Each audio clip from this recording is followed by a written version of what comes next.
Xəbər verdiyimiz kimi ötən gün Qax rayon İcra Hakimiyyətinin başçısı Musa Şəkiliyev Dövlət Təhlükəsizliyi tərəfindən saxlanıldı. Onun barəsində rəsmi məlumat hələlik tam şəkildə açıqlanmayıb. Bununla belə Musa Şəkiliyevlə bağlı vəzifə səlahiyyətlərindən sui-istifadə etməklə mənimsəmə və digər korrupsiya cinayətləri üzrə araşdırmaların getdiyi bildirilir.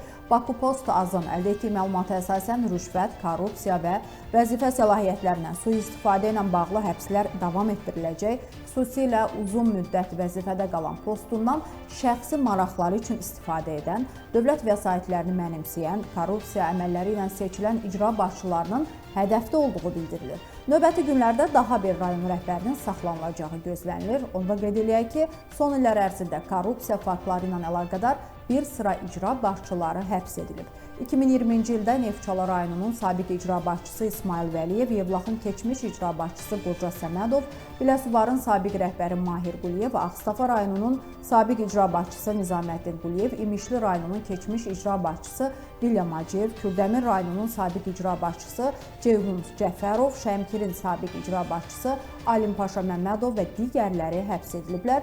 Dövlət başçısı tərəfindən dəfələrlə vurğulanan islahat və şəffaflıq çağırışları fonunda bu proseslərin davamlı olacağı gözlənilir. Verilən tapşırıqları yerinə yetirməyən, ölkə rəhbərliyi tərəfindən edilən xəbərdarlıqlardan nəticə çıxarmayan, hələ də rüşvət, korrupsiya və digər cinayətlərə yol verən rayon rəhbərləri yuxarıda adı çəkilən sələfləri kimi məsuliyyətə cəlb olunacaqlar.